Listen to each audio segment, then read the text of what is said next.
AP deputy CM Janasena అధినేత పవన్ కళ్యాణ్ కాసేపట్లో press conference నిర్వహించనున్నారు. హైదరాబాద్ జూబ్లీహిల్స్లోని ఆయన నివాసంలో సాయంత్రం 4:30 మీడియాతో మాట్లాడతారు. ఆయన ఏం మాట్లాడతారో అన్న దానిపై పొలిటికల్ సర్కిల్స్లో ఉత్కంఠ నెలకొంది.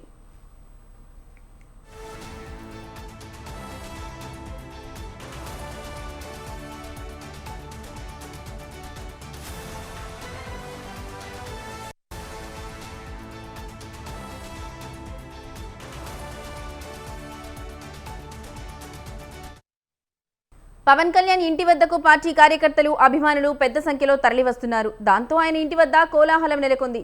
అటు పవన్ ప్రెస్ మీట్ కూడా అనుమతివ్వం అంటూ ఉద్యమకారులు, కాంగ్రెస్ నేతలు హెచ్చరించడంతో టెన్షన్ నెలకొంది.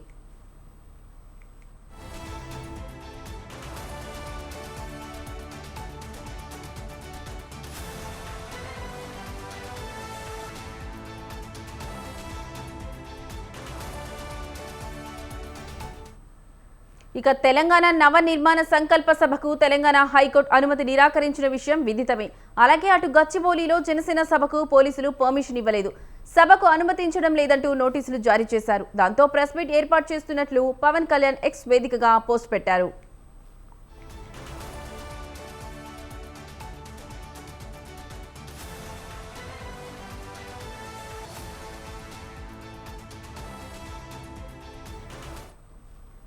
పవన్ ప్రెస్ మీట్ నిర్వహణపై మరింత సమాచారం మా ప్రతినిధి విశాల్ ఫోన్ ద్వారా అందించేందుకు సిద్ధంగా ఉన్నారు. విశాల్, చెప్పండి, పవన్ కళ్యాణ్ ఇంటి వద్ద తాజా పరిస్థితి ఏంటి? రైట్,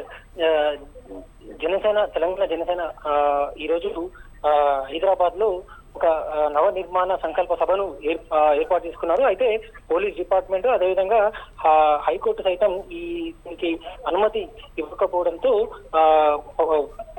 జనసేన పార్టీ అధినేత పవన్ కళ్యాణ్ మీడియా సమావేశం ఏర్పాటు చేసుకున్నారు. ఇక మరి కాసేపట్లోనే మీడియాతో మాట్లాడినారు. అయితే ఈ మీడియా సమావేశం ఏర్పాటు చేయడానికంటే ముందు పవన్ కళ్యాణ్ ఒక ట్వీట్ చేశారు.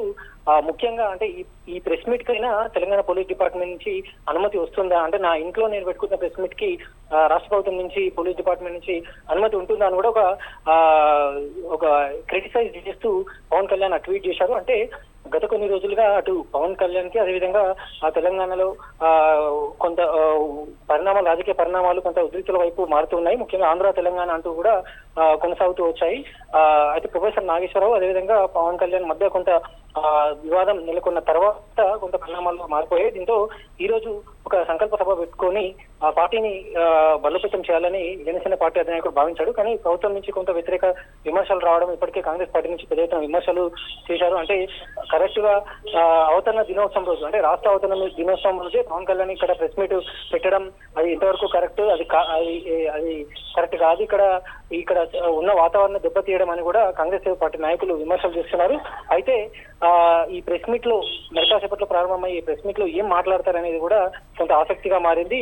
ముఖ్యంగా ప్రైవేట్ గ్రౌండ్ లో ప్రధానమంత్రి నరేంద్ర మోడీ సభ జరిగిన సమయంలో రోజు సాయంత్రం ప్రధానమంత్రి నరేంద్ర మోడీ పవన్ కళ్యాణ్ ఇంటికి చేరుకున్నారు. అక్కడ పవన్ కళ్యాణ్ తోటి మాట్లాడారు. ఆ తర్వాత చంద్రబాబు నాయుడు తోటి కూడా మాట్లాడారు. ఆ తర్వాతనే కొంత వేగంగా జనసేన పార్టీ కొన్ని కార్యక్రమాలను చేసుకుంటూ వస్తుంది. అయితే దీంతో త్వరలోనే రాబోయే జిహెచ్ఎంసీ ఎన్నికలను ఉద్దేశించుకునే ఇవన్నీ జరుగుతున్నట్టు కూడా కొంత విశ్లేషణలు వచ్చాయి.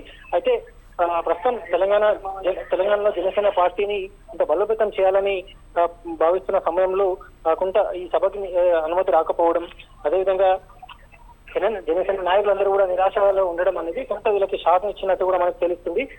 ప్రస్తుతానికైతే పవన్ కళ్యాణ్ ఇంటికి జనసేన నాయకులు, అదే అభిమానులు భారీగా చేరుకున్నారు. ఇక పోలీసులు సైతం ఇక్కడ చేరుకుని ఇక్కడ ఎలాంటి తోపులాట లేకుండా చూసుకునేందుకు అన్ని ఏర్పాట్లు కూడా చేస్తున్నారు. ముఖ్యంగా ప్రధానమంత్రి నరేంద్ర మోడీ పవన్ కళ్యాణ్ తోటి సమావేశం తర్వాత కొంత రాజకీయంగా కూడా కొన్ని చర్చలు వచ్చాయి. అంటే రాబోయే రోజుల్లో జనసేనని ఇక్కడ తెలంగాణలో ఒక మద్దతుగా ఇస్తూ ఇక్కడ దాన్ని పార్టీకి తోడుగా ఉండే విధంగా కూడా అడుగులు పడతాయన్నట్టుగా కూడా విశ్లేషణలు వచ్చాయి. ఇక ప్రస్తుతం జనసేన అధినేత పవన్ కళ్యాణ్ ఇంటి దగ్గర కొంత భారీగా అభిమానులు, అదేవిధంగా కార్యకర్తలు అందరూ కూడా చేరుకున్నారు. పోలీసులు పెద్ద ఎత్తున ఇక్కడ బారికేడ్లను ఏర్పాటు చేసి ఇక్కడ ఎలాంటి తోపులాట కాకుండా అన్ని ఏర్పాట్లు చేశారు. Right Vishal, thank you for the updates.